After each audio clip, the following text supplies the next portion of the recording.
പശ്ചിമബംഗാളിൽ നിയമസഭാ തെരഞ്ഞെടുപ്പിന്റെ കാഹളം മുഴങ്ങിക്കഴിഞ്ഞു. സംസ്ഥാനത്ത് അധികാരം പിടിക്കാൻ ബി.ജെ.പി. തങ്ങളുടെ സകല തന്ത്രങ്ങളും പുറത്തെടുക്കുന്ന കാഴ്ചയാണ് ഇപ്പോൾ അരങ്ങേറുന്നത്. ഇതിന്റെ ഭാഗമായി കൊൽക്കത്തയിൽ കേന്ദ്ര ആഭ്യന്തരമന്ത്രി അമിത്ഷാ പങ്കെടുത്ത വാർത്താ സമ്മേളനം ദേശീയ രാഷ്ട്രീയത്തിൽ വലിയ ചർച്ചകൾക്കാണ് വഴിവെച്ചിരിക്കുന്നത്. മമതാ ബാനർജി സർക്കാരിനെതിരെയും അതിനു മുൻപ് സംസ്ഥാനം ഭരിച്ചിരുന്ന ഇടത് സർക്കാരിനെതിരെയും കടുത്ത സാമ്പത്തികാരോപണങ്ങൾ ഉന്നയിച്ചാണ് അമിത്ഷാ സംസാരിച്ചത്. എന്നാൽ അദ്ദേഹം നിരത്തിയ കണക്കുകൾ ഇപ്പോൾ ബി.ജെ.പിക്ക് തന്നെ വലിയൊരു കെണിയായി മാറിയിരിക്കുകയാണ്. വാർത്താ സമ്മേളനത്തിൽ അമിത്ഷാ പറഞ്ഞത് ഇങ്ങനെയാണ്: കമ്മ്യൂണിസ്റ്റ് ഭരണത്തിലും തൃണമൂലിന്റെ ഭരണത്തിലും മുൻപ് ബംഗാളിലെ പ്രതിശീർഷ വരുമാനം ദേശീയ ശരാശരിയേക്കാൾ 127% കൂടുതലായിരുന്നു.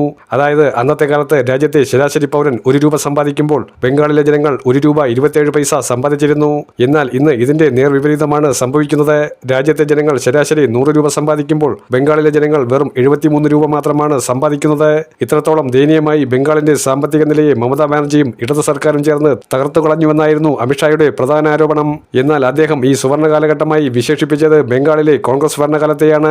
അതായത് കോൺഗ്രസ് സർക്കാരിന്റെ കീഴിലാണ് ബംഗാൾ ഏറ്റവും മികച്ച പ്രകടനം കാഴ്ചവെച്ചത് എന്ന് അമിത്ഷാ തന്നെ സ്വന്തം വാക്കുകളിലൂടെ സമ്മതിക്കേണ്ടി വന്നിരിക്കുകയാണ്. അന്ന് കേന്ദ്രത്തിലും സംസ്ഥാനത്തും കോൺഗ്രസ് ഭരിച്ചപ്പോഴാണ് ബംഗാൾ രാജ്യത്തിന്റെ സാമ്പത്തിക കരുത്തായത് എന്ന് അദ്ദേഹം പറഞ്ഞ കണക്കുകൾ തന്നെ അടിവരയിടുന്നു. കഴിഞ്ഞ 12 വർഷമായി രാജ്യം ഭരിക്കുന്ന നരേന്ദ്രമോദി സർക്കാരിന്റെ ഭരണപരാജയം കൂടിയാണിത്. രാജ്യത്തിന്റെ സാമ്പത്തിക നില മെച്ചപ്പെടുമ്പോൾ അതിന്റെ ഗുണം എല്ലാ സംസ്ഥാനങ്ങൾക്കും ലഭിക്കേണ്ടതാണ്. അമിത്ഷായുടെ വാക്കുകൾ ശരിയാണെങ്കിൽ മോദി സർക്കാരിന്റെ 12 വർഷത്തെ ഭരണം ബംഗാളിലെ ജനങ്ങളുടെ ജീവിത നിലവാരം ഉയർത്തുന്നതിൽ പരിപൂർണ പരാജയമായിരുന്നുവെന്ന് കരുതേണ്ടി വരും. ഇന്ത്യയിലെ ഏറ്റവും ദരിദ്രമായ സംസ്ഥാനം ബി.ജെ.പി. കഴിഞ്ഞ 20 വർഷമായി ഭരിക്കുന്ന ബീഹാറാണ്. രണ്ടാമത് നിൽക്കുന്ന ജാർഖണ്ഡ് മുൻപ് ബീഹാറിന്റെ ഭാഗമായിരുന്നു. മൂന്നാം സ്ഥാനത്തുള്ള മേഘാലയയിലും 4-മതുള്ള ഉത്തർപ്രദേശിലും 5-മതുള്ള മധ്യപ്രദേശിലും ബി.ജെ.പി. ഭരണമാണ് നിലവിലുള്ളത്. ഏറ്റവും ദരിദ്രമായ ഈ 5 സംസ്ഥാനങ്ങളിൽ 4ഉം ബി.ജെ.പി. ഭരിക്കുന്നുവെന്ന യാഥാർത്ഥ്യം നിലനിൽക്കുമ്പോഴാണ് ബംഗാളിലെ സാമ്പത്തിക സ്ഥിതിയെക്കുറിച്ച് അമിത്ഷാ ആശങ്കപ്പെടുന്നത്. എന്നാൽ പശ്ചിമബംഗാൾ ഈ ദരിദ്ര സ്ഥാപനങ്ങളുടെ പട്ടികയിൽ 10ാം സ്ഥാനത്താണ്. അതായത് ബി.ജെ.പി. ഭരിക്കുന്ന മിക്ക സംസ്ഥാനങ്ങളെക്കാളും വളരെ മെച്ചപ്പെട്ട നിലയിലാണ് പശ്ചിമബംഗാൾ നിലനിൽക്കുന്നത് എന്നതാണ് വാസ്തവം.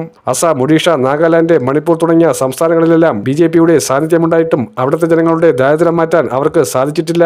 എന്നാൽ ബി.ജെ.പിക്ക് ഭരണമില്ലാത്ത കേരളം, തമിഴ്നാട്, തെലങ്കാന, കർണാടക തുടങ്ങിയ ദക്ഷിണേന്ത്യൻ സംസ്ഥാനങ്ങളാണ് സാമ്പത്തിക സൂചികകളിൽ ഇന്ത്യയിൽ ഏറ്റവും മുന്നിൽ നിൽക്കുന്നത്. അമിത്ഷാ നിരത്തിയ കണക്കുകൾ യഥാർത്ഥത്തിൽ കോൺഗ്രസിന്റെ മുൻകാല ഭരണത്തെ പുകഴ്ത്തുന്നതായും ബി.ജെ.പിയുടെ നിലവിലെ പരാജയങ്ങൾ തുറന്നുകാട്ടുന്നതായും മാറിയിരിക്കുകയാണ്.